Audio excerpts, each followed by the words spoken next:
Hello guys, welcome to my YouTube channel. My name is Harjeet Kaur. हम कर रहे हैं इंडियन इकोनॉमी के ऑब्जेक्टिव क्वेश्चंस, जिसमें आज हम डिस्कस करेंगे पब्लिक फाइनेंस से रिलेटेड क्वेश्चंस। तो क्वेश्चन नंबर 1 है, which one of the following is not an example of the indirect tax. Indirect tax कौन से होते हैं? इनडायरेक्ट टैक्स वो टैक्स होता है जो हम डायरेक्टली गवर्नमेंट को पे नहीं करते। जो हम डायरेक्टली पे करते हैं वो डायरेक्ट टैक्स में आता है। जैसे for example income tax. Income tax क्या है? डायरेक्ट टैक्स, जो हम डायरेक्टली गवर्नमेंट को टैक्स पे कर रहे हैं। इनडायरेक्ट टैक्स में जैसे सेल्स टैक्स आ गया। सेल्स टैक्स में क्या आता है? जैसे हम शॉप पे जाते हैं, कोई भी चीज हम लेते हैं, तो उसमें हम क्या करते हैं, हम जो दुकानदार होता है हम उसको पे करते हैं टैक्स। क्योंकि दुकानदार जो चीज हमें सेल कर रहा है तो उसका जो टैक्स होता है हम डायरेक्ट गवर्नमेंट को नहीं दे रहे, तो वो जो टैक्स है वो हम दुकानदार को दे रहे हैं। तो दुकानदार आगे की आगे ये गवर्नमेंट के पास पहुंचता है, तो डायरेक्टली हम गवर्नमेंट को नहीं देते। तो सेल्स टैक्स किस में आता है? इनडायरेक्ट टैक्स में, जो सेल्स पे लगाया जाता है, जो भी चीजें सेल करी जाती है। एक्साइज ड्यूटी क्या होता है? एक्साइज ड्यूटी होती है जो विद इन द कंट्री जो गुड्स बनती है और कंट्री के अंदर ही वो सेल करी जाती है, तो उन पे जो टैक्स लगाया जाता है विद इन द कंट्री जो चीजें बनती है और कंट्री के अंदर ही वो सेल हो रही है, तो वो होती है एक्साइज ड्यूटी। कस्टम ड्यूटी होती है जो किसी दूसरी कंट्री में चीज बनी हुई है लेकिन बिक वो इंडिया में रही है, तो वो कस्टम ड्यूटी के अंदर आ जाएगा। जैसे कि इंटरनेशनल बॉर्डर्स पे जो टैक्स होते हैं। एक्सपेंडिचर टैक्स होता है। एक्सपेंडिचर टैक्स आज की डेट में तो एग्जिस्ट नहीं करता, ये 1966 में इसको अबॉलिश कर दिया गया था, खत्म कर दिया गया था।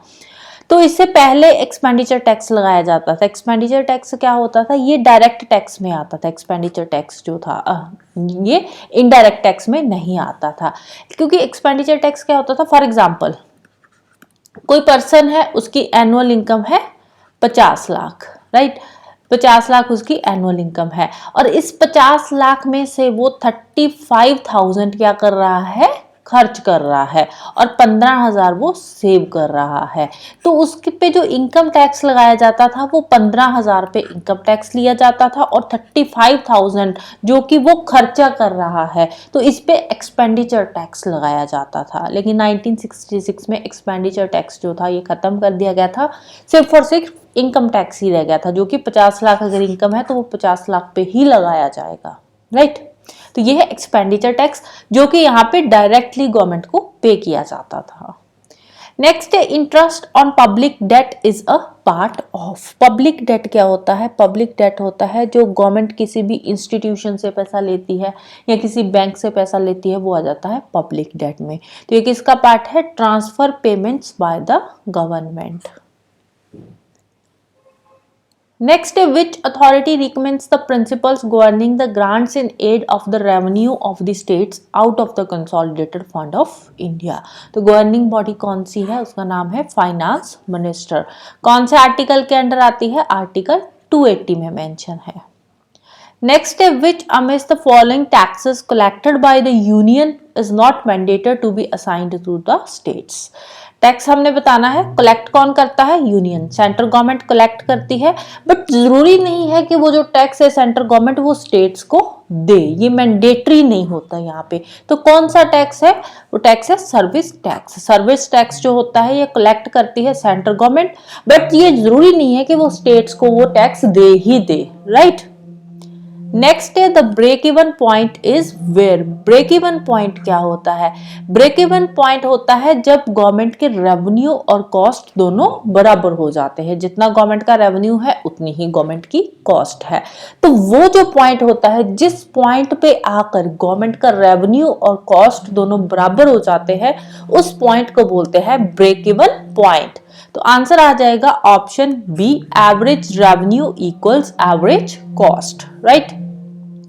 Next, which of the following taxes is exclusively and totally assigned to the central government by the constitution? कौन सा टैक्स है जो पूरा का पूरा सेंट्रल गवर्नमेंट के पास जाता है? तो उस टैक्स का नाम है कॉर्पोरेशन टैक्स। कॉर्पोरेशन टैक्स कौन सा होता है? जो बड़े बड़े कॉर्पोरेट्स पे टैक्स लगाया जाता है उसको बोलते हैं कॉर्पोरेशन टैक्स।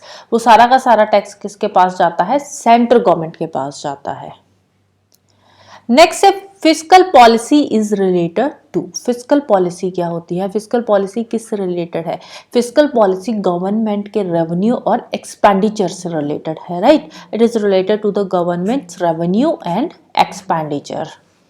नेक्स्ट है, if the tax rate is increases with a higher level of income it shall be called, जैसे जैसे इनकम बढ़ती है वैसे वैसे टैक्स भी बढ़ता है, तो उसको कौन सा टैक्स बोलते हैं, जो इनकम के बढ़ने के साथ साथ टैक्स भी बढ़ता है, तो उसको बोलते हैं प्रोग्रेसिव टैक्स। नेक्स्ट है, finance commission is constituted, finance commission हर 5 साल के बाद बनता है, तो आंसर आ जाएगा option D, once in 5 years। Next है the report of Vijay Kelkar committee relates to, Vijay Kelkar committee की जो रिपोर्ट आई थी, जो विजय केलकर कमेटी थी, ये किससे रिलेटेड थी, ये टैक्स रिफॉर्म से रिलेटेड थी, तो आंसर आ जाएगा ऑप्शन डी। नेक्स्ट है, which one of the following is not the source of revenue of central government, income tax से सेंट्रल गवर्नमेंट को रेवेन्यू आती है, सेंट्रल गवर्नमेंट के रेवेन्यू का सोर्स है।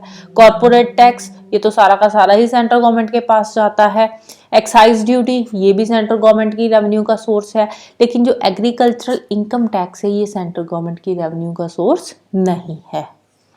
नेक्स्ट है, which one of the following is not a source of tax revenue in Indian states, states में tax revenue कहाँ से नहीं जाता, कॉर्पोरेट टैक्स जो होता है वो स्टेट्स के पास नहीं जाता, वो सारा का सारा कहाँ जाता है, सेंट्रल गवर्नमेंट के पास ही जाता है, राइट। बाकियों में से अब देखो, जो टैक्स होता है ना, कुछ टैक्स ऐसे होते हैं जो सेंट्रल गवर्नमेंट लगाती है, सेंटर और स्टेट में बट जाते हैं, अलग अलग प्रोपोर्शन होता है, 50-40 की 50-50 की रेशियो है, 60-40 की रेशियो है, 70-30 की रेशियो है, अलग अलग रेशियो में वो कुछ टैक्स होते हैं जो डिवाइड हो जाते हैं, कुछ होते हैं पूरा का पूरा सेंटर के पास जाता है, कुछ टैक्स ऐसे भी होते हैं जो कलेक्ट सेंटर करता है लेकिन सारा का सारा स्टेट के पास जाता है, तो ये अलग अलग तरह के टैक्स होते हैं, राइट। कॉर्पोरेट टैक्स जो होता है ये कौन है, ये पूरा का पूरा सेंट्रल गवर्नमेंट के पास जाता है, स्टेट्स के पास नहीं जाता।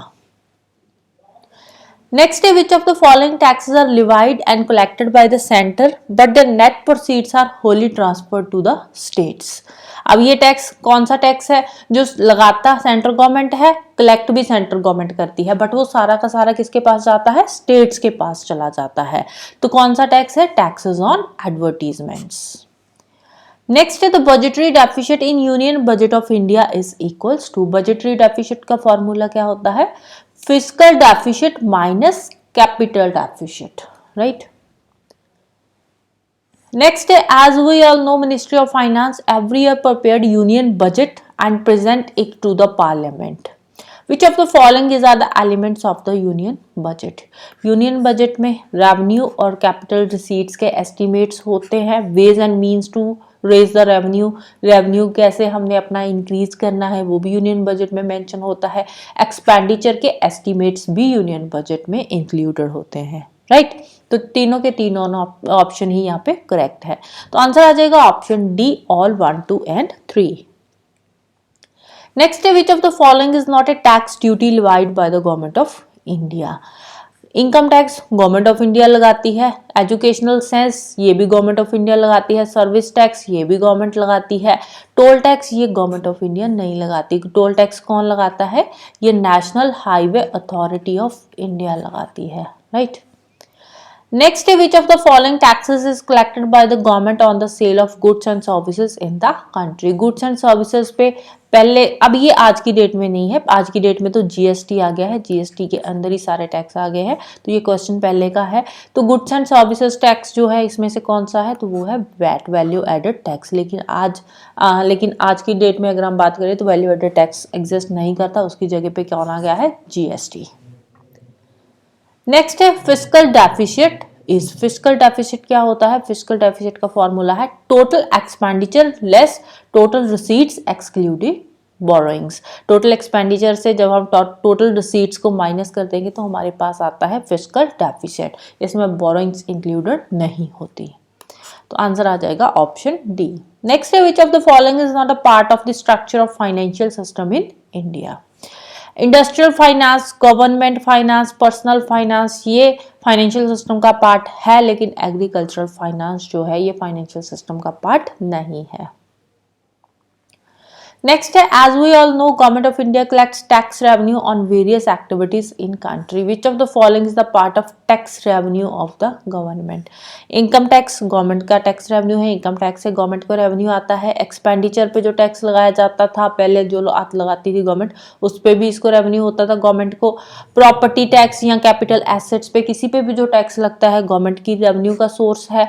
गुड्स एंड सर्विसेज पे जो टैक्स लगाया जाता है ये भी गवर्नमेंट की रेवेन्यू का सोर्स है। तो चारों के चारों ही गवर्नमेंट की रेवेन्यू का सोर्स है। तो आंसर आ जाएगा option D, all 1, 2, 3 and 4, right.